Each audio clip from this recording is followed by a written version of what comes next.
And here we go. Hello, everyone, and welcome to Hitting Hustle from IrishSportsDaily.com. I am your host, Greg Flammang, and with me, as always, is Jamie Uyeyama, Mr. Jamie University, with the post-game show for Notre Dame versus Louisville. Notre Dame wins 31-24. Jamie and I were both in South Bend, taking in the game.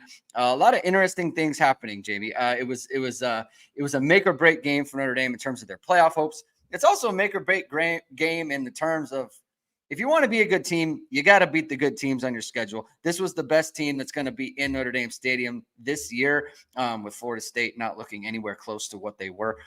So it was very much a test on that front. And, whether they passed or not is up to someone else to decide, but they did win the game and extended their playoff hopes a little bit further. We're going to talk about that. We're going to talk about all the things we saw, our thoughts. We're going to run through the game, look at stats and all those things. Thank you, everyone, for tuning in. We are a little bit later than normal. Normally, we're right after the game, but we did all the post-game stuff, got articles out, and so we're doing it a little bit later. So thank you for tuning in. If you like what you hear today, please hit the like button. Please hit subscribe. Please hit the notification bell. Soon, whatever it is, we are going to go live. Links to the podcast are in the description below. And as always, this show is brought to you by ESQ Clothing. They have finally restocked all their bamboo dress shirts online. You've seen them on all your favorite Notre Dame players and coaches. Even saw them in the press box today, Jamie. And they're made from proprietary fabric that's cooler and softer than cotton. It's the best dress shirt for any occasion. Go to esqclothing.com. Use ISD15 to get 15% off your order. That's ISD15 to get 15% off. Jamie, before we get into everything, I want to thank some people for some super chats. CFB Hertz says, congrats to Greg and Jamie for bringing home the victory today. Look, Jamie, we rocked them. We absolutely did. We rocked them out. Notre Dame wins the game. Caleb Collins, super chat, get rid of turf, too-many injuries. Yes, there were a lot of injuries, key injuries for Notre Dame today. We're going to get into that. Steve Miller with super chat. Thank you very much. Cheers, fellas. Hope you guys enjoy the trip. Smooth travels home. Thank you very much, Steve. And another super chat from Matt Sievers. Tough to watch, but Al Golden's absolutely earned his money today. Young kids like Moore and transfers like Clark and Hurd made big plays to save the game. As for Freeman and Denbrock, saved a throwback screen. Yikes. So we're going to get into all those things. Jamie, as we were walking over here, getting ready to do this show, I think kind of one of our main takeaways before we get into kind of the nitty-gritty of the game was just how you plan a preview show, you talk about the game, you spend a week talking about the game, and next thing you know, you look out there and Leonard Moore is taking every snap at corner.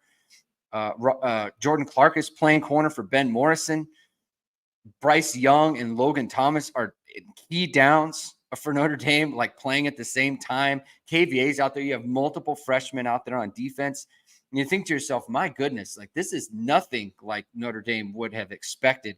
We were talking about Louisville's injuries going into it. And the way Notre Dame was able to pull this out, especially in the second half defensively, is a really impressive job by the defense. That was kind of our main takeaway. What were your thoughts on that? Yeah, I think that was the big thing. Like just an amazing performance by the defense when you consider like losing Boubacar Traore like very early in the game. Yeah. They're already down Jordan Botelho, so that's their top two Vipers. Burnham, I think he got in like one play. We saw him at the very end. It's weird. Like I think he might have just been like begged to play at the end or something like that, where they put him in, but because he obviously was not all the way healthy. And you could see it. His ankle was heavily wrapped.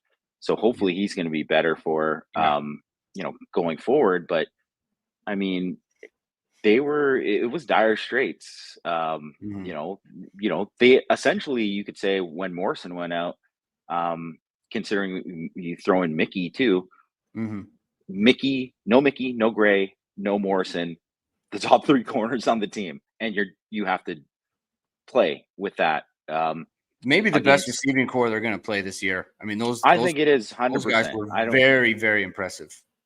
They were awesome in this game, and if you think about it too, Tyler Shook was amazing for most of the game. Yes. He really, really, really was. Like, if you look at, like, say his numbers, he averaged like 6.4 YPA, which you're like, yeah, whatever. That's like, Mhm. bad. It's considered a bad game or whatever, right? But Yeah. it's like, against Notre Dame, that is a stellar game. And really, too, like, there are so many plays where he was just getting lit up and throwing, like, changing arm angles. That one touchdown throw to Ja'Cory Brooks in the end, back to the end zone was Mhm. insane. Um, I don't think watching on TV, it was.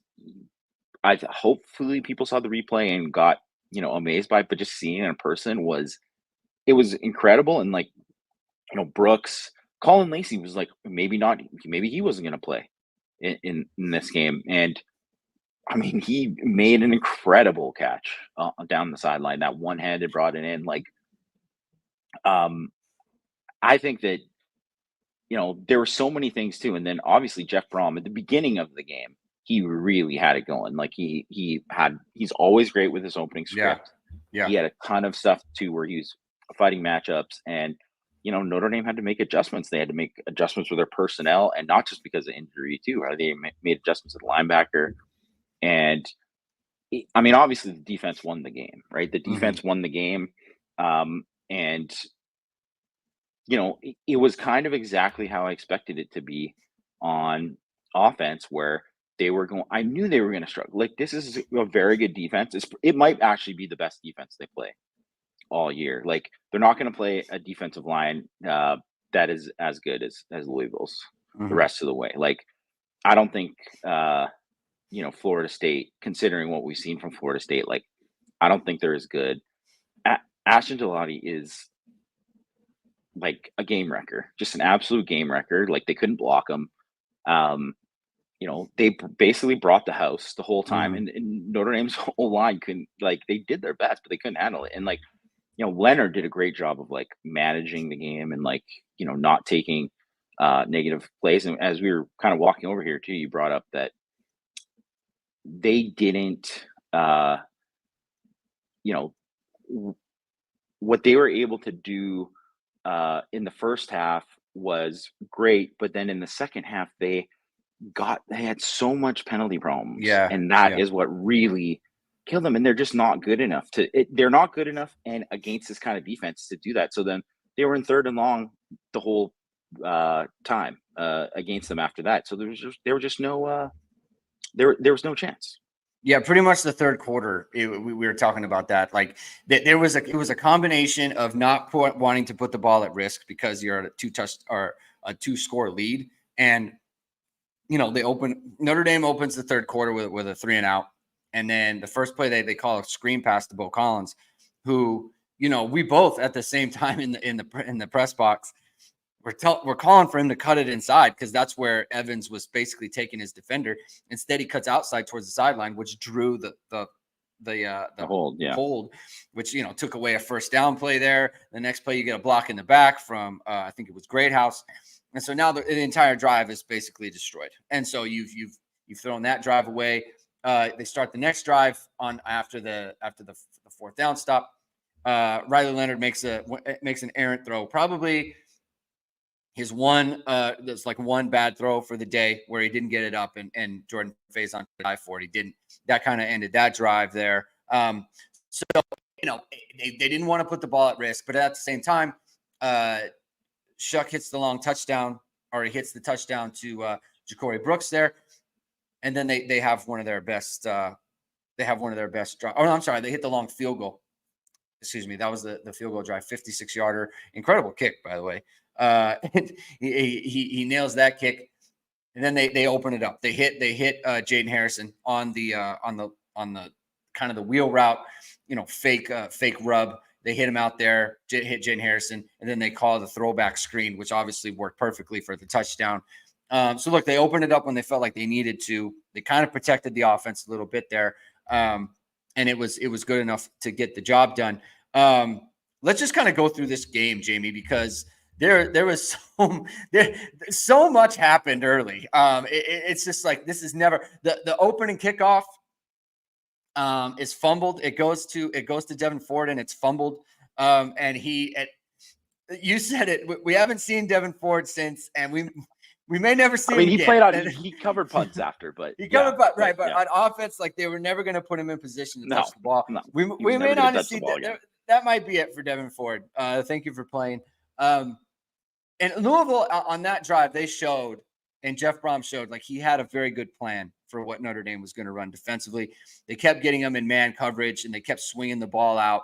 And Notre Dame continued to get out leverage. 3 plays, 24 yards into the end zone, Jamie. And it's like terrible start, right? And I said it on the preview show. I'd like to know how this game starts, because if Louisville starts fast, I don't know. Like, I don't know how this is going to feel. But I do have to give credit to our colleague, an associate of ours who works for Irish Illustrated, Tim O'Malley. He's talked forever about the second touchdown in a game and how that kind of changes how everything goes. Notre Dame gets the ball, 12 plays, 75 yards.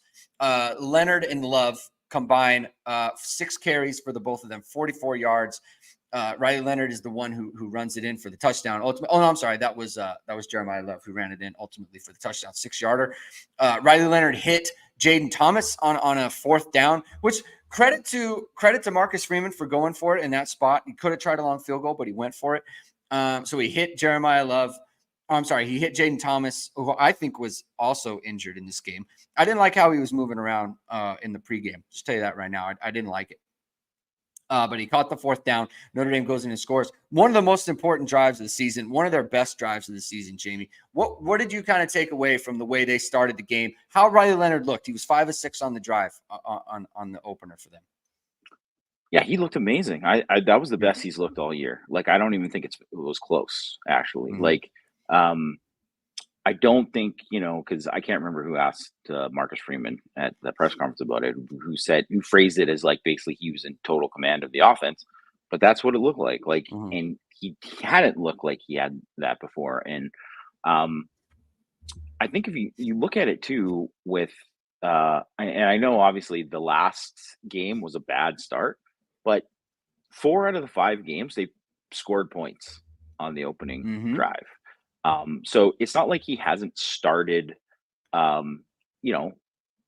pretty good for a lot of these games, but like this was totally different. Good opening and also, script.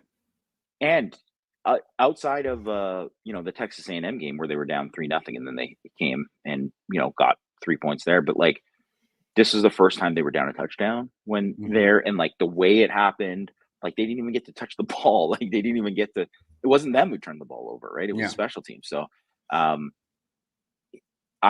thought it was about as impressive as you're gonna get. And I just want to mention too, because like so many people mentioning in the comments about like me not wearing a hat. Guys, my hat's in the car. Okay, don't worry, they didn't take it at customs. You don't wear the hat. I didn't wear the hat in the press box. Jamie didn't wear that. We're professionals, folks. All right? It's different. We're out here on the show.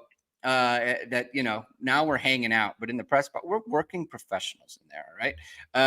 So the hat's in the car. Okay. So in the ensuing drive, Louisville fumbles a kickoff of their own. And of course, Notre Dame doesn't recover it, right? Because Notre Dame can't recover fumbles. And I'm about to send the tweet. Tyler Shuck runs a zone read play. Notre Dame. He's running free down the sideline.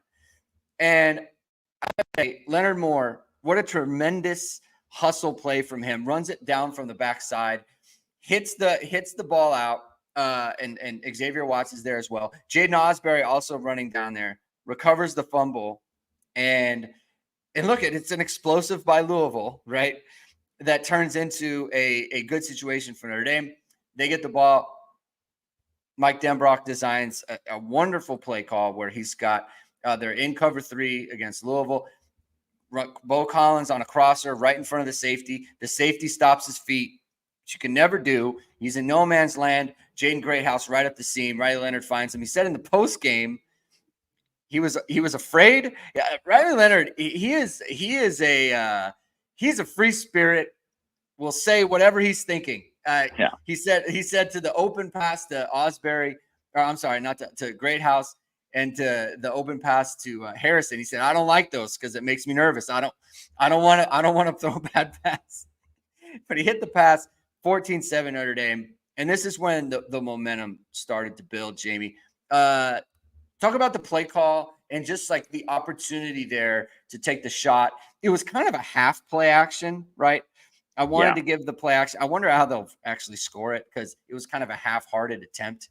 But it got the job done, right? And it was a nice zone beater there. Kind of what did you like about that play? And you know, they've been kind of working towards that for a couple weeks now. Yeah, well, I think one of the things I liked about it too was that they were stuck in single high, and they, I mean, all they had to do was protect because, I mean, really, Leonard had his choice on that play. Like he could have thrown it to Collins too. Like that safety was caught in no man's land. Like he kind of went to Collins, but then didn't really. And you could really see it, like, you know, live when you kind of like, you know, when you're up in the press box, you kind of get the all 22 look. You could really see it, like, oh my gosh, like this is just it. Like if they missed it, people would have gone insane because it was so wide open. It was so wide open, but it was a perfect throw, obviously. And then I think it was just one of those things too. Like it was just perfectly.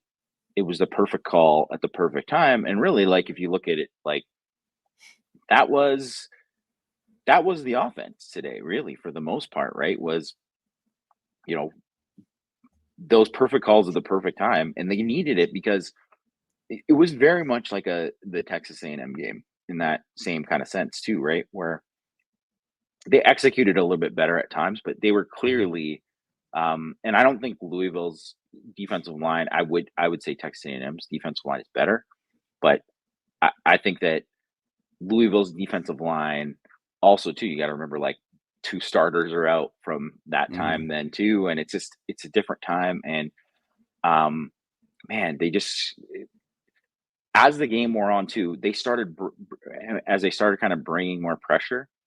It really, like, that changed the dynamic of the game, really, right? And then they couldn't have the answers. They would have had to have been more aggressive, throwing the ball down the field, and I think it was just like they didn't want to take those chances. Yeah, I mean, and they kind of didn't need to. I mean, it's like you said, they pick their spots, and not just they pick their spots, but like if you have your opportunity, you need to hit, you know. And we talked about that a lot when we were watching the game in the press box. Is like, you know, we're gonna get into it. That Louisville, I use the word shredded, and people got upset about that. I think after the fact, right? But like at halftime, I mean, Notre Dame had gotten absolutely shredded on defense. I mean, they're giving up 8+ yards of play. They were giving up they're on pace to give up about 520 yards of offense, right? For all intents and purposes, that's getting shredded, you know. But their big plays did not result in points the way Notre Dame's did, and that was kind of the difference, you know. And so Notre Dame was able to get in the end zone. The next drive was another example of that, where they were moving the ball. I had just talked to you, and I just said Louisville hasn't run like a bad play yet. They haven't had a bad play where they've been stuffed or whatever it might be, and they were getting over on Notre Dame. And then right after I say that, they threw the ball. Ben Morrison breaks it up, incomplete pass for 4. They go to punt. Punt goes over the punter's head. Jordan Faison, who, this is a good use of your personnel. Marcus Freeman and Marty Biaggi, they put Jordan Faison. They thought they could block a punt. He gets in there, knocks it all the way back. Kennedy Urlacher picks it up. Notre Dame gets it at the 4-yard line. Ryan Leonard runs it in on the next play. Suddenly it's 21-7, right? And now it's getting to the point where Notre Dame's defense is just, this is the situation that they want to be in, right? Louisville was running the ball great, and they ran the ball great. Like, so they ended up 131 rush yards on the game, but that subtracts 42 yards from the punt, right? So the rush yardage gets deducted from that. Without that, we're talking about 173 yards rushing for Louisville, right? And if they could keep doing that, if they were allowed to continue to run the ball over and over again, I just think they would have had Notre Dame in a very bad spot. But we talked about this. They did get impatient a little bit. And once the first few drives went away, I think Jeff Brom got a little impatient with things. And that's when Notre Dame's defense started to kind of gain a footing there. What did you see that Louisville was doing different? We talked about this a bunch. What was Louisville doing differently on offense that kind of turned the tide? And what are some things that Notre Dame did as well that kind of forced their hand in that regard? Well, I mean, obviously, like one of the biggest things Notre Dame did was they like basically trimmed down who they weren't going to play 5 linebackers anymore. Yeah. And that meant that, Jalen Sneed and Jack Kaiser weren't playing.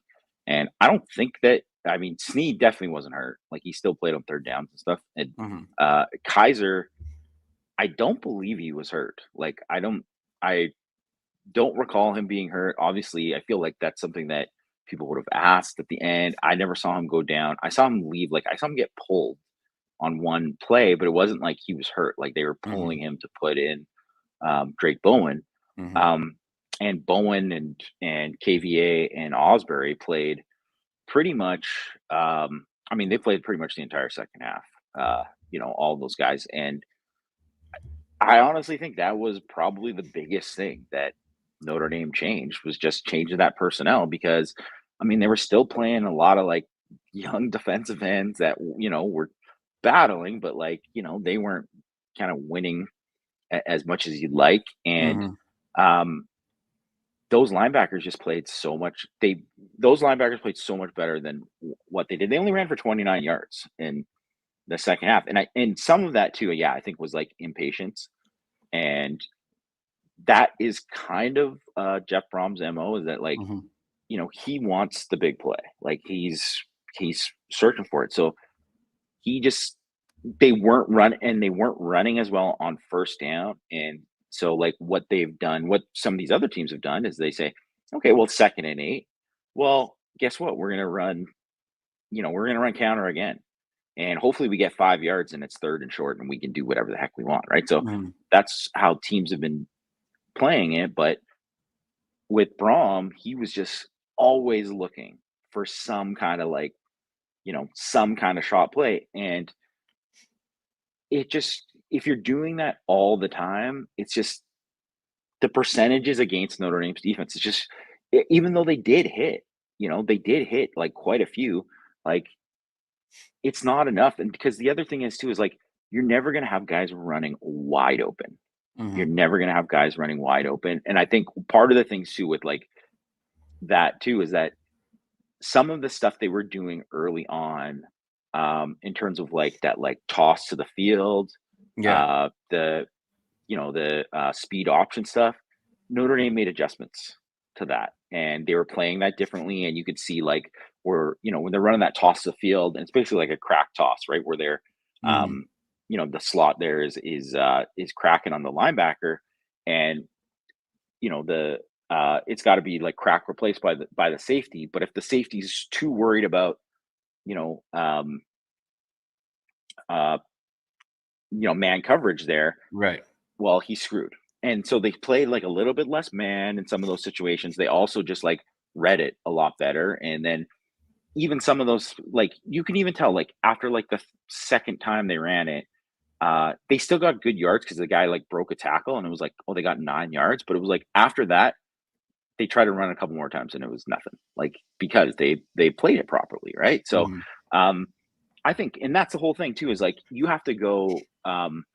Brom didn't have counters to what was going on, and I think that was the main thing because I thought really too he was just unbelievable early in the game, but he never had the right counters for it later on. And I think really too with like Golden, with Golden is like he did have the right counters and like some of the stuff too late and whatever. I know we'll get into it, but like we've talked about all year, Greg, how like they weren't like blitzing Jordan Clark that much. They weren't doing some of this other stuff. They weren't bringing their safeties nearly as much, and they did. And like obviously that Big Ben Morrison, which didn't get taken off the board, but that was a big play.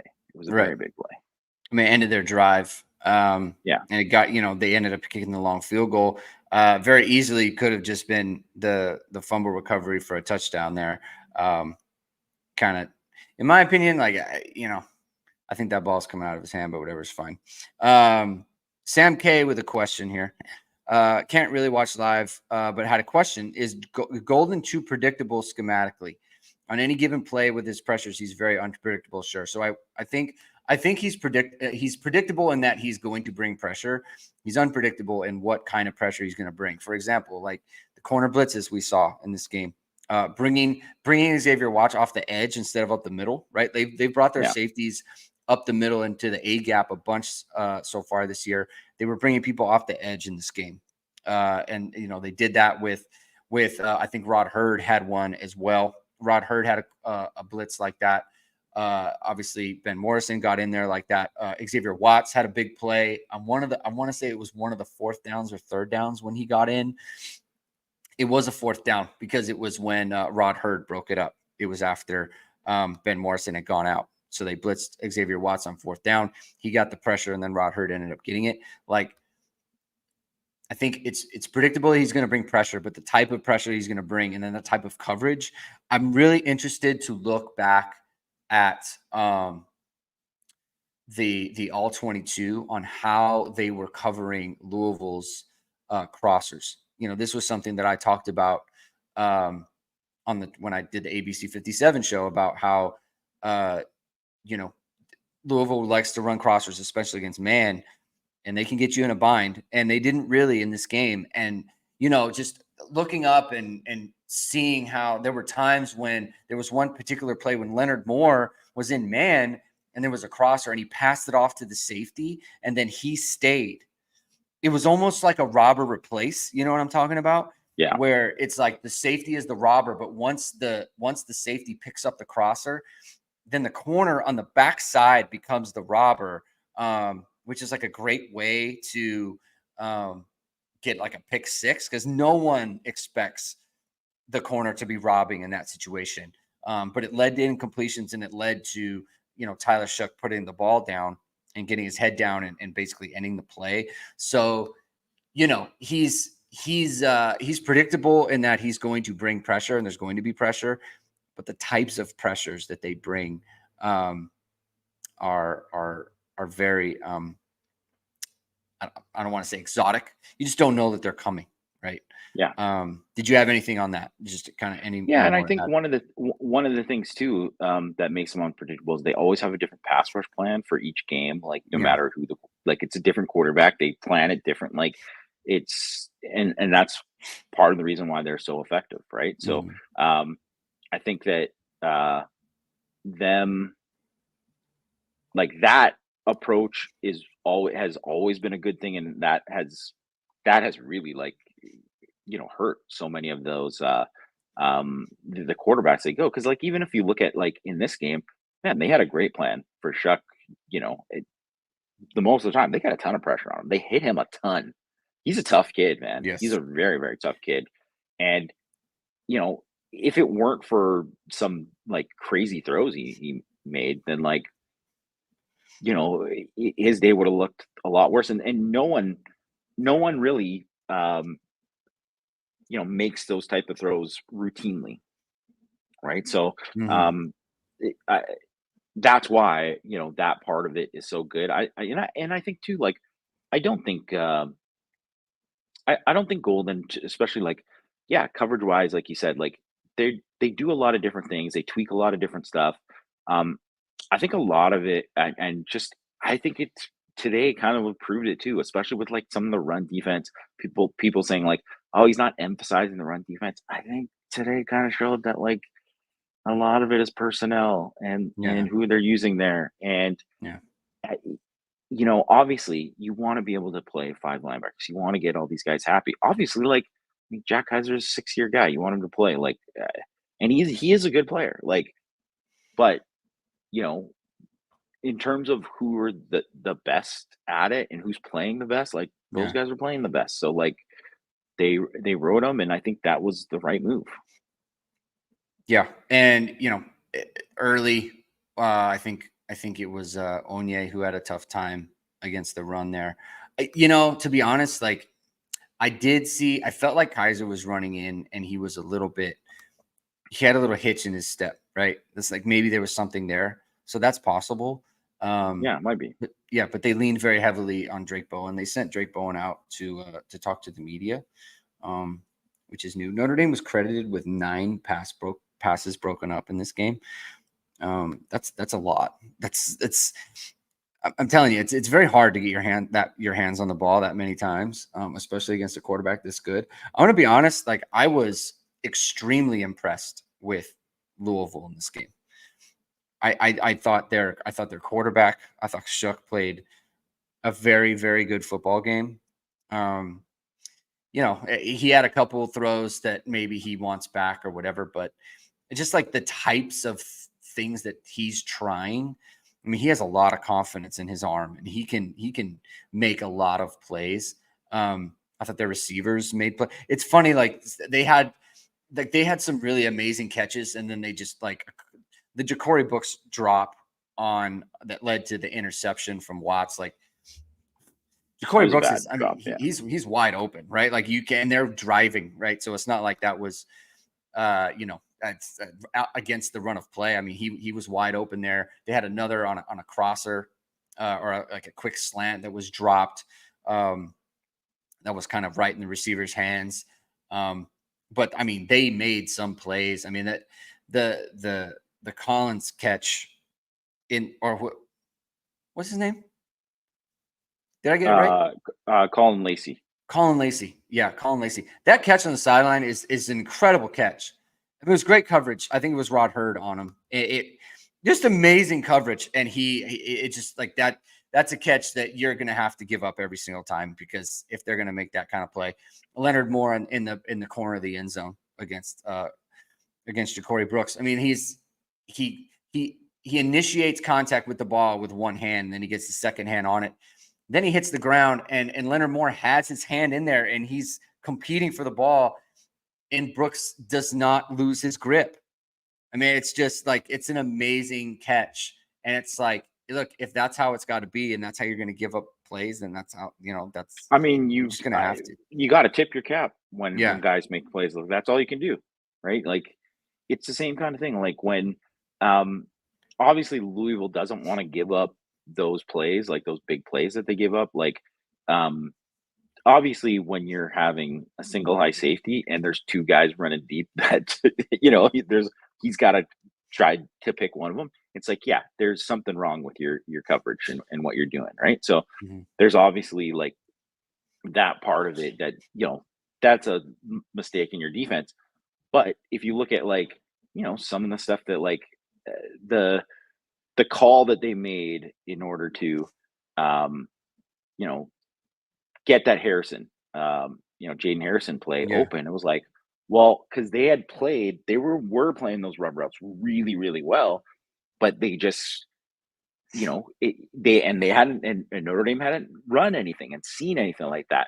And so when they call that, it's like they're teaching their kids, like, you have to, this is how we're playing this. You get this look, this is how we're doing it, right? Yeah. They watch film of it, they know it all week, and then all of a sudden, like, you get hit with that, like, you don't expect it because they haven't shown it, right? So, and then what do you do then? You just have to say, like, man, that was a great call. Like, that's all you can do. Yeah. Stubborn Mix says Donovan Heinisch had a pass breakup. Wow. He did have a pass breakup. The ball was thrown off his helmet. He gets credit for a breakup there. Pad the stats. He's not a tall guy either. Not a tall guy, exactly. Corey Flynn says ABC 57. Greg big timing us. I'm not big timing anybody. Jamie was there. You saw me. You were standing behind me. Yeah. So Jamie was there in support. I did it last year too. It's always a fun time. And I got to see the new child of one Vahid Sadwazadeh.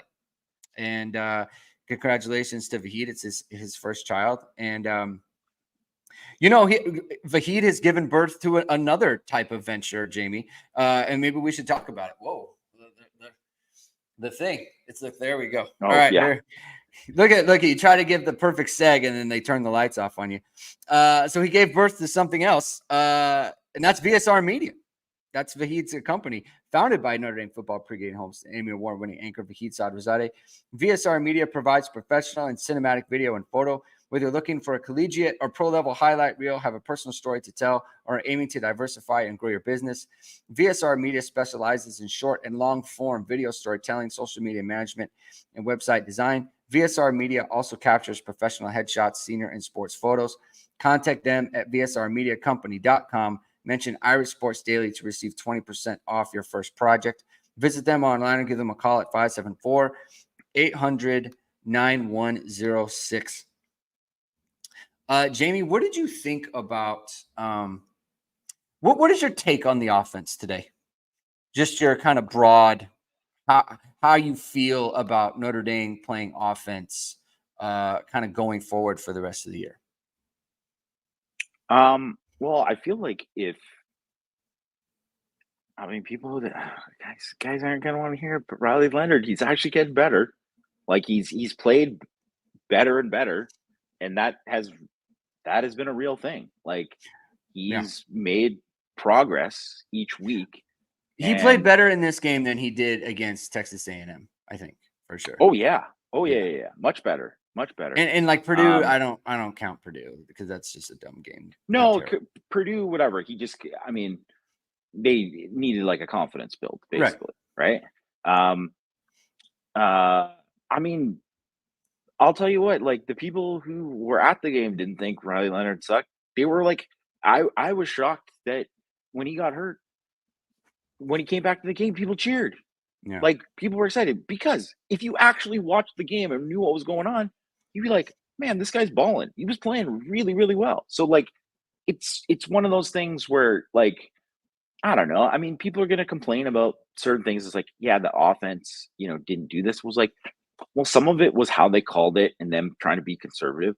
Some of it was, man, the guy just like, he got rocked a bunch of times too. So they were like, yes, you're going to run Riley Leonard, but you can't run him like 20 times. You just can't. He had 13 carries in the game, right? Like that, he took a lot of hits, right? And obviously he got the, wind knocked out of him in the 1-2. So you have to be a little bit, if I would say one thing, there needs to be more diversity in the run game of just like what they're doing. Like, they have to build off it. I thought the play action stuff they were doing early in the game was great. Mm-hmm. Like, first of all, like, they line up in pistol. I was like, wow, they never line up in pistol. And they run a play action off it. So now what I want to see is, hey, let's get some base runs out of pistol. And then you can do some more play action off it. So I think it's like some of that kind of stuff where I want to see like them doing that kind of thing because, in this game, it showed that like, Riley Leonard can take advantage and make those, those throws that he needs to. I think a lot of it is, I don't think people are taking into account enough that the line was already going to be young and growing and all this kind of stuff. Mm-hmm. And now they've lost 3 starters. By the way, the 3 guys that people thought were going to be the best 3 guys, that's who they lost. So Jagusa, Trouth, Craig. So, and I realized, they're like Spindler as an experience and, Coogan has experience, but those guys didn't win a job. Like they're backups. Like, so they're coming in and yes, it's valuable that they've played before, but they were considered worse than the other guys. And now I don't know what's hopefully Pendleton, but he got rolled up on. So, I mean, I don't remember seeing it, but if he's not out there, then that is like all of a sudden Sullivan Absher, come on down. Like you got like, even with the defensive line today too, like the offensive and defensive line, it's like if people are complaining and saying like, well, you're supposed to be an offensive defensive line driven program. If you got this many guys out, it's hard to be. Who can survive that and be just dominant? Like who can? Like you're out. Not. Your tackle, your left tackle, your center, and one of your guards. Yeah, I mean, and I think like Howard Cross is clearly not 100% healthy. Like he's not the same guy. So that's another thing too, right? Like there's a lot kind of like going against the team in a lot of ways, but like really specifically the offensive line, like they're just not going to be. You have to call the game a certain way with mhm, this offensive line, and so people might not like it, and especially against these teams that have really good defensive lines, like and are going to blitz the crap out of you. Like, yeah, they're like the calls and how Denbrock calls the game isn't going to be enjoyable for a lot of yeah, people, but it's also necessary because you can't call it a certain way and have, I mean, you would have no success. You would have no success really. So, um, I think you still want to see like growth, and you are seeing certain growth, especially with like Leonard and the passing game. But like, I mean, Jordan Faison, he's obviously his ankle, still bad. yeah, He left the game again. I'm gonna guess he's gonna be out for a significant amount of time if he re-injured this, the same ankle. Um, so that's the one guy that you were counting on to be a playmaker, and he has not been there.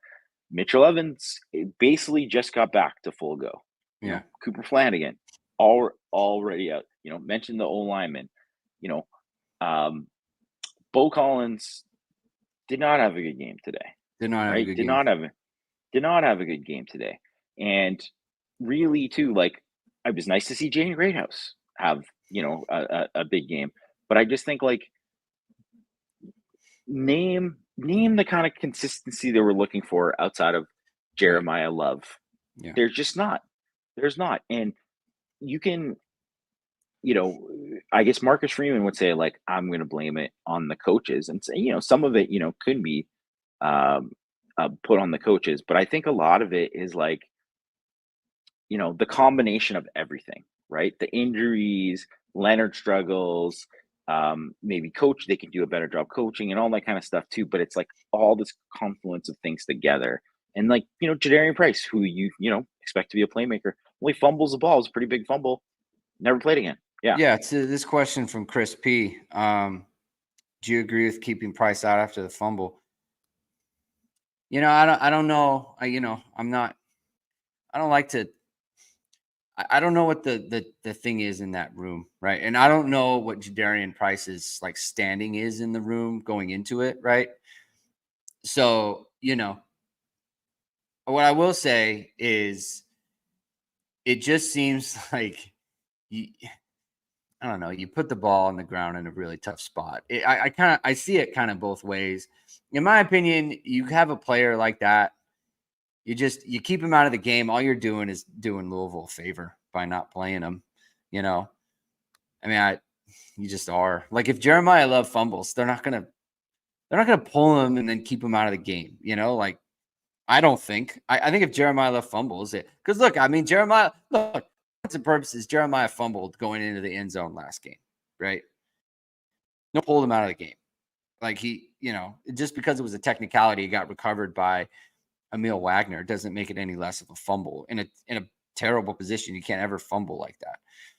So it just looking at it from the standpoint of you are willingly taking a player off of the field who the other team is concerned about. I just, and look I don't have anything negative to say about Aeneas Williams. I don't. I think he's very good at exactly what they ask him to do. It's just like, again, you take Jeremiah Love off the field on every third down. I love it if I'm the defense. I just do. Yeah. So, Yeah. but Well, where do that's you why I come think on the even if Price he's thing? yeah, it's tough because we also don't know if like maybe you put the ball on the ground in practice this week. Right, Like, right. So and there's so maybe many that's things where it's like, look, you can't do this. If you tell a guy you can't do this, or I got to pull you, and then he does it, you got to pull him. I mean, you just do. yeah. So, and frankly, too, like it also was not like it was a bad fumble. Like it wasn't like a man, this guy just did an incredible job of like Yeah, punching the ball out. It was like the guy just wrapped it, he dropped it. And maybe because it was wet or whatever, but like I also think like maybe if Devin Ford already hadn't fumbled in the game, then they would have given Price the benefit of the doubt. But it was like, nah. I mean, I'm benching Ford and I'm benching you too because they're really like, which we haven't really talked about. There was so much at stake in this game. Like, if Notre Dame loses this game, the season's over essentially. Like Yeah. in terms of their like chances at like making the playoff. Um, considering all the stuff that's going, like, look at it, there's people who complain about Marcus Freeman. They win this game, and people are like, get Freeman out. Like, that's how it is here at Notre Dame, right? Like, people are going to complain, uh, you know, either way. But like, if he had lost this game, just imagine, right? Like, um, I don't know. In terms of like, because I saw somebody who wrote about like Marcus Freeman's decision making. Like, I didn't like that 4th and 2 Rue go Ryder's for dog. it. Yeah. Yeah. It was 4th and 3. If it was 4th and 2, they would have made it. It was 4th and Yeah. 3. It was 4th and 3. That's the other thing too, right? You have to know if it's like 4th and 3. Like 4th and 3 is like, I know they got 4 yards in the previous one, but it's like you can't count on getting 4 yards all the time. And like, I mean, you could say the same thing about Braum too. Like Braum went for it on 4th down too much. He did. I mean, he was 1 for 5 on Mhm. 4th down. Yeah. And also too, like, even if you think about like, while like I admire the gumption to like go unbalanced one way and then run uh speed Speed option option. basically Yeah. the opposite way. Like, I'm like, wow, like this guy's really going for it. But how many times do you see when teams run wide on 4th and short and don't get it?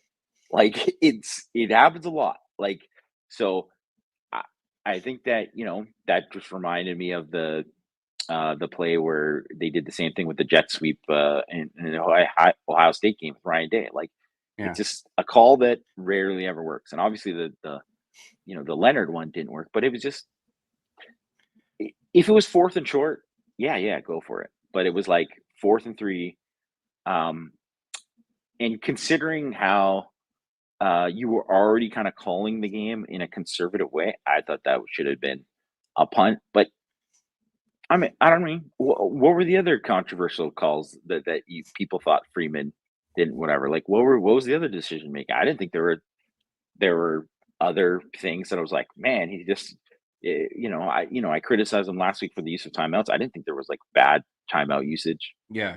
in this game or anything like that. Like, um, you can say like, yeah, you wanted him and Dembrock to be more aggressive. Um, but I just don't know, like, I think there were things there, like, I think they were just getting you're kind of like you have to get a read on your team Yeah. and exactly what you're doing. And there was just so many plays in the second half where it's like Ashton Gelati on the tackle, just like absolutely wrecking, you know, pick alignment on the team and just wrecking him and him getting the play. Like, when that's happening and you're not being able to do much, it's like it's pretty hard to call plays. Yeah. I the other part too is you're talking about kind of creativity in the run game. And it's hard to do that stuff when you have Yeah, when you backups have, because yeah, they're that's true. just not ready to, like you can only run the plays that you think they're ready to run. Um, you did flag the 4th and 3 call speed option, and I do want to flag that because KVA, he did some things in this game that are just special. That being one of them. That play should work. He should not be able to take away the quarterback running and then also take away the pitch. And he almost made like the special play of the year basically on that, where he almost tripped up the running back for like a 3-yard loss. But he didn't. But he slowed down the running back enough to where Donovan Heinisch and Xavier Watts could then recover and make the play. I mean, KVA Great wrecked. hustle by Heinisch too. Yeah. Yeah, KVA wrecked the play for them. He just did. The play where he had the pass rush around the corner. and he had the bend around the running back. He sacks the quarterback. I mean, in the press box, we were. Oh my gosh! Like, Well, we it's don't just, go like we're not allowed to cheer. We're not cheering. We're just like, oh my god, like as oh, it's I mean, happening, just like it's we're just reacting the same way when Colin Lacey's making that catch on yeah, the yeah, sidelines. yeah, You know what I yeah, mean? yeah. Like, It was just when you see someone make an incredible football play, like, I mean, you're just kind of like, wow, like like it's special. yeah. I Yeah, mean, how many people, you know, how hard it is to do that, to have the kind of like, not just have like the ability to do that, but just to do that in the moment, especially because it was a play where it was play action, and it wasn't like he's playing the run first and then all of a sudden, oh, hey, this is happening, and then this guy's coming to block you, yeah, and then to be able to do that kind of on the move and have that kind of, I mean, yes, it takes incredible like flexibility and athletic ability and all this stuff to pull that off, but just the confidence to try to do that as a freshman, like, is, it's kind of insane. yeah, It was just a massive, massive play, and it was a massive play in the moment too, right? Like, it was a big play in the moment, so it was, um, yeah. I mean, I think, and there was that, and really too, that was the kind of difference in the game for Notre Dame, was they would get those big plays, and Notre Dame didn't break. Like, they didn't break. They would come back and then be like, well, now we got a TFL. Oh, now yeah. we got a pass breakup. Now there's this, right? Like, there were so many guys who made plays today, that were huge in huge spots, right? Like, Rod Hurd coming in as the nickel. And yes, he gets beat on the Lacey play by just an insane catch, but a couple of huge pass breakups, two play in a Yeah. row, right, to On get those them off the field. crossers that Yeah, won them the game against Georgia Tech, yeah. on those types of plays. Um, it's just like stepping up and just kind of making it happen. This is what I'll say about Marcus Freeman. You know, first of all, you have to give him credit. Like the team, they had to play well. They had to come play well, and they did. They played a good football game. They were ready to play. They were well prepared, and they did what they had to do. Look, you have to, anytime your team is as, look at how many, again, we look how many players they've lost. You cannot take for granted, like, they all say like, oh, next man in. When you're on a football team, it just not like, it just doesn't work like that. Like I saw No. people in the Didn't it? chat. I saw people in the chat earlier saying like, um, we've reached the breaking point. And I just like, you I do think they're think like that 2 points past the breaking yeah, point, like and I they feel like we're still, past it, and they won the game. Like I think he deserves immense credit for that, 100%. Like to win this game with the amount of losses that they've incurred on both sides of the ball is truly remarkable. People are asking about Ben Morrison. It's unconfirmed. I think he's nursing something. I do. He doesn't have the same kind of burst. And he's always had it. So now that he doesn't, it just makes me think something's going on. And the way he exited the game too. And first of all, like he exits the game, he's having hard time walking. And then he just comes running back and right into the game, right? Like, so just kind of credit to which him makes as you well. think that he might have got something done He to might have be got a able to little, come back. shoddy shot. Um, Yeah. but for Rue Ryder's dog or DG, to his point, I do kind of feel like something is off with Marcus, and I don't know what it is, right? And maybe it's I just can tell you what it is. let's I hear can it. tell you right now. Tell me. He's got to win every game. Yeah, yeah. The pressure is There like, is a lot of pressure. Yeah. it's incredible. I go in, people want to know, like, I saw someone ask about the atmosphere before the game, and Greg and I were talking about it before the game, and it was not hyped. It was It not a wasn't. hyped atmosphere. It No. was not a hyped atmosphere. It was kind of good that there was the chaos early of the game, Mm-hmm. specifically with like Notre Dame responding to the chaos and scoring, because it that needed to happen for the crowd. And then after, I thought the crowd was great. Actually, did a good job. Well, I mean, it wasn't the loudest crowd ever. It was certainly very loud at the end of the game. Great job by them, but it wasn't. I mean, just last year, which is basically like the same week, right? They play Ohio State, and that game, there was a buzz before that game, and obviously it was like there was a ton of Ohio State fans in town too, but there was like it was not like a Red Sea, like a Yeah. Nebraska thing. It wasn't like that.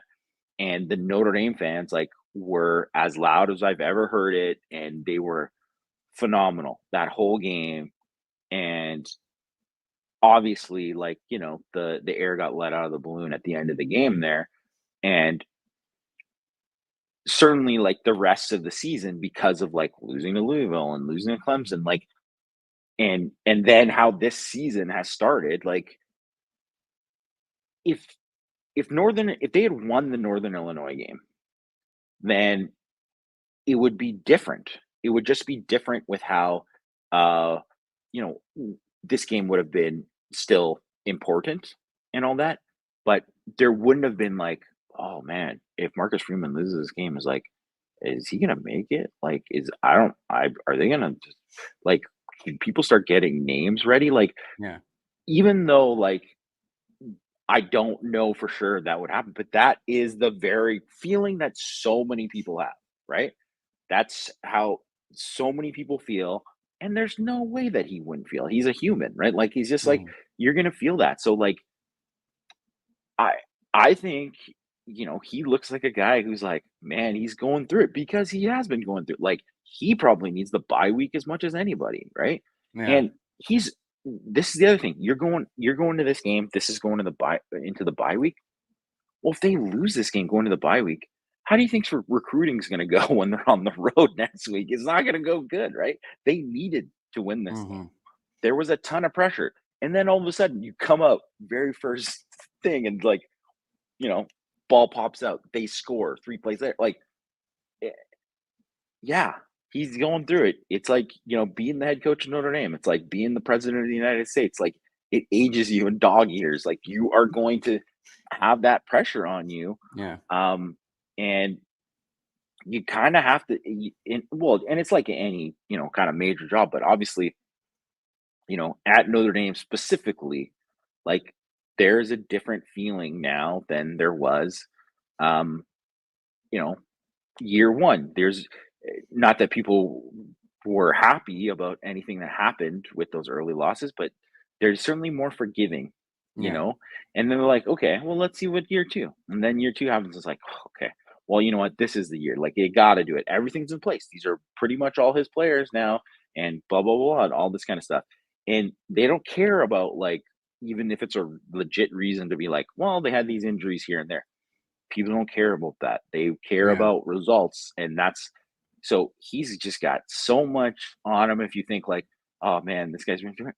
It's like, he right now, I bet, you know, I think when they beat Texas A&M, it was like joy, right? Like, he was feeling it.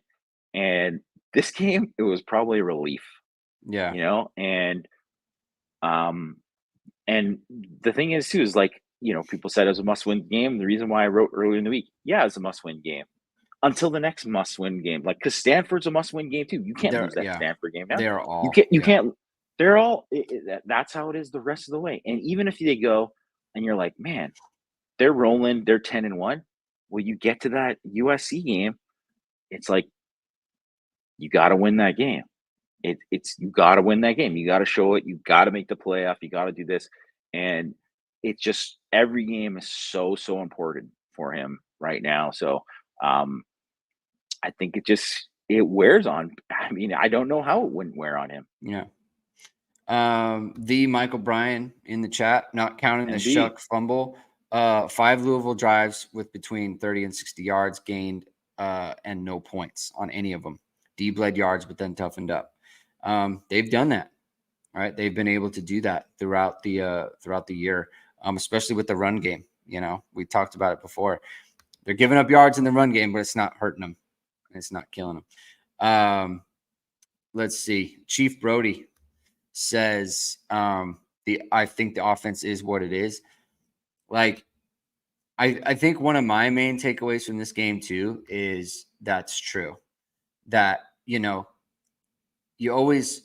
want to see, like, can they take the leap or whatever it might be. And I don't want to say definitively, because who knows, man? Like, things can happen in sports that just, they could just click, right? One day or 1 week or whatever it might be. And all of a sudden they look really good passing the football, whatever. I would say, just based on what I saw out there, and, there's something about being in person that you can see everything in real time about what you think is available, what they're missing, right? In terms of, like, this is what they tried to do and they missed on it. Like, I didn't feel like that happened too much in this game, to be honest. I think whenever they had an opportunity, they capitalized on it. And so I do think that's true. Now, they won't play defenses as good as Louisville, week after week. So I'm not saying it has to look exactly like it did today. Like, they can do better things. But generally speaking, like, I don't think this is ever going to become like 500 yards a game, 40-point offense. Like, it just isn't. And it is what it is, right? Like, that's okay, right? It's what they have to be right now. But that was kind of something, just kind of a broader point to what, I saw today, seeing them in person. Well, what was, is there any broader point that you had about the team? Just kind of a realization watching them, that kind of you think could point to where the season could go from here on out? Well, I mean, I hate to be the downer about it, but I just think the injuries at Viper. I think that's going to be really just hard to overcome. Like, just throughout the whole season. Like, I do think, like, some of these guys are going to get better, and, like, just at defensive end period. But, like, there's obviously a big drop off between Junior Tuihalamaka and Botello um and Traore, right? Like, there just is. And it's not that Tuihalamaka didn't, like, I think he is much better than he was last year, and he played pretty decent today. At least that's what I thought, just kind of watching it there. I'll, Yeah, go I back and watch thought the film and all Junior that. Talamaka, he was consistently, in my mind, when they're, the plays taking off, I'm thinking to myself, oh, he's in the right position, Yeah, or he's doing the right thing here. Like, and that's very meaningful for sure.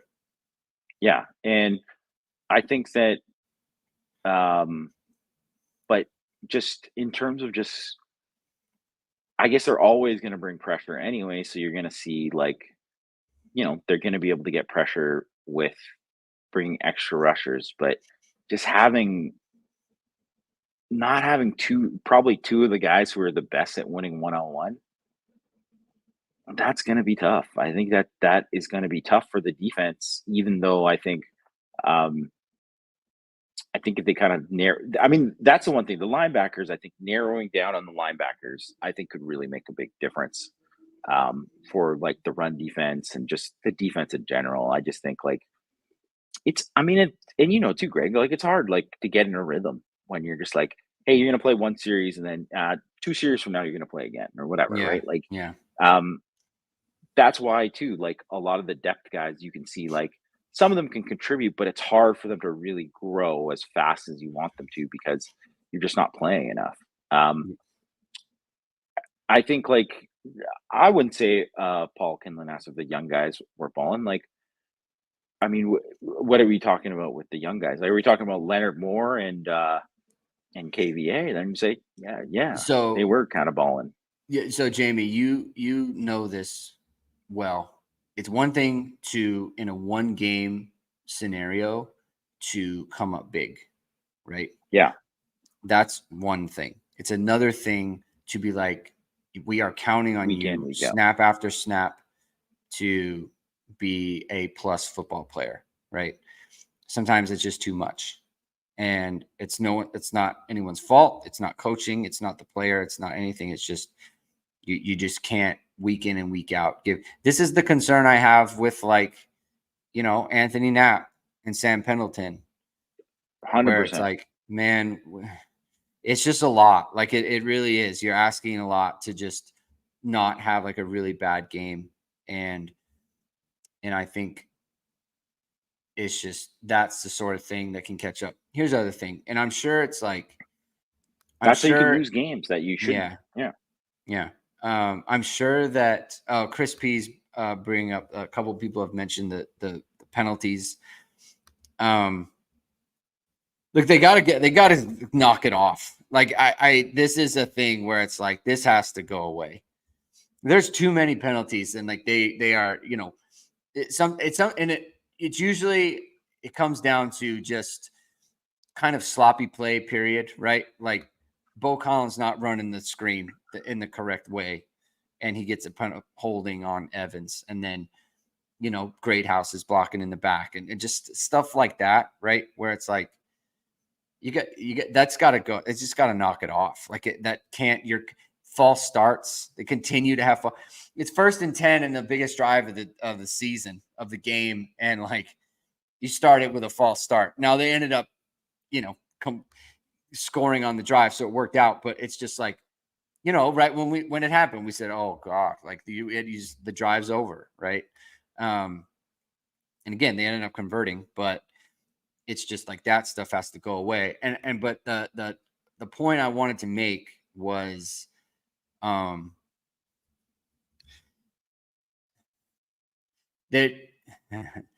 how do I say this? Like, and it may be true for every team at this point of the year, but the coaches do have to manage. You've got guys who they thought their roles would be bigger, and now they're not. They're not as big as they want, and they got to manage that. You got to keep guys in line, and let them know, like, this was a 1-game thing or whatever it might be. Like, I didn't see anything about Jadarian Price's body language that would indicate anything to me, but I imagine that Dylan McCullough's got to go to him and be like, hey, like, you're important to us still, right? Yeah. Because it's just not, you get all into this game, and it's a huge game, and like, obviously he doesn't want to fumble, right? And he fumbles in the second quarter, and it's like, all right, see ya. You're not playing for the rest of the game. I mean, that's tough. That's got to be very difficult for him. He ends the game with 3 carries for 18 yards. I mean, he has a 16-yard run in there. He had the long run of the day in 3 carries, and he doesn't play for the rest. And I don't know Jadarian Price or how he thinks about things. If it was me, I'd be pretty down, right? Yeah. Maybe at myself, but still, I'd be down, right? Bo Collins, 1 catch for 5 yards in this game, right? 5 targets, 1 catch. Jaden Thomas, right? I don't know anything about. I don't know where their mind's at. I'm just saying, like, there are players on this team who. You know what, Jaden Thomas, he just, I mean, look at him after the game. He strikes me as the ultimate team guy. Like, I don't think he would be a guy that I'd worry about. Sure. I don't think he'd be a guy I worry about, because I think he's a guy. And plus, I do think he's a little banged up. I do. I think there's something going on with him. But like, you know what I'm saying, though, right? Like, maybe not Jaden Thomas. I totally agree. No, but I mean, Jadarian Price is a good example, because it's like you go from like, hey, you know what, you're getting like 10 carries a game or whatnot or whatever. You're the second back, and then all of a sudden it's just like, yeah, you're not playing. Like, like, you wonder. I'm sure it was just for this game. He's not going to be like benched. Yeah. After that, it's just like with Audric when he had his fumbles. Yes. Yeah. Like, I mean, they stuck with him because it was like, well, he's our best guy. He's our closer, so we're going to still stick with him. So it's just, that's what it's going to be. And I think that, it's that is hard. It's very hard. And that's another thing too, where you have to know your players. And I think that's one of the things, like, I think that Chauncey Stuckey, one of the reasons why he is no longer the receivers coach at Notre Dame was because he didn't know how to handle when guys weren't happy with Yeah. things and how to do it. So that's the job of like where especially when there's like a lot of guys who play at certain positions. So like Mike Brown, Dalen McCullough, um, Max Bulla. I mean, I don't think Mike Mickens has to worry about it too much because guys have been banged up and they're just playing whatever. But it just like anything, right? It's going to be hard, right? Um, and then obviously they're not having too many problems in the D line because they just a bunch of guys are playing that wouldn't be playing now, right? Mhm. Yeah, so that's what so CFP Hurt says Al Washington. Yes, but not because like if all of a sudden Bryce Young's not playing, more the next game. But I mean, Washington has to do it. Like RJ Oben he's salvageable Yeah. basically because he's had a really, really tough time. Like there's no comparison with a guy like him and how JJB played last year, right? So I but mean, he's played obviously much better in his career than this. all the key So pass rushing snaps were going to Bryce Young. yeah, They just were at the end of this game. I mean, that's what they were doing, Um, Mitchell Vahiluk says, is RJ Oben more of a Viper? I don't think so. I no, don't think so. No. no. Yeah, it's either a strong end or nothing. And right now it's nothing, So they've got some stuff to figure out.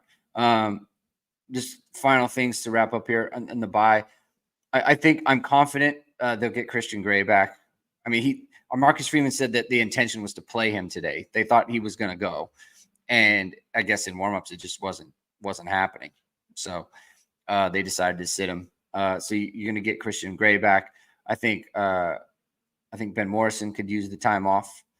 We'll wait to see on Boubacar, but doesn't look good. It didn't look promising. No, It doesn't look good, especially afterwards. I was watching to see him after he came out of the tent, and it was sitting on the bench, head in hands, people going to talk to him. That's not what you want. Howard Cross, CFP Hertz mentions Howard Cross. He could use a break. Let's see who else. What's his name? Billy Schrouth. He can get healthier. Whatever's going on with Pendleton, hopefully he can get some time. I think Riley Leonard can use some time. I think it's important for Mitchell Evans as well to come off the break and kind of reset, right? Like I think there was I don't want to say a rush, but just kind of like an urgency to kind of ramp up. Now he can kind of ease back into it. Josh Burnham, he's a very important player for Notre Dame at this point. The rest of the way, he's going to have to be he's going to have to be really good. Yeah, he's going to have to be really good. An exceptionally important player. Who am I missing here? I feel like I'm missing people. Faison, right? They gotta get him right. If something is going on with Jaden Thomas, got to get him right. I mean, they've got a lot of problems on this team. they got a lot of things going. Yeah, they've got a lot of things going on. And so some of it is salvageable in terms of getting healthy, and some of it isn't. So, anything else, Jamie? Anything else? You know what? You're tall. You're taller than I thought. I don't know what I you didn't expected. think I was. I mean, what do you think I was? I played D line, man. I don't know. How tall are you? How tall are you? What are you? 6'2", 6'3"? I'm 6'2". 6'2". Okay. I don't know. I thought maybe 6'1", 6 feet or something. I don't know. That's what I thought. A terrific hanging out with the Yama today. That was great. Great time. Yeah. Really fun. Really good. We should say thank you to the Alice Illustrated guys. They let us use their space. Tim Priester, thank you very much. You're the man. Appreciate that. And that's what's going on. Thank you, everyone, for being in the show. Right, we went off a lot later than normal. It's almost 11 p.m. Eastern time. We got flights to catch, Jamie. So yeah, any closing thoughts from you on this game? Notre Dame saves their season, extends their season. Drunk Vigo says Bama's collapsing.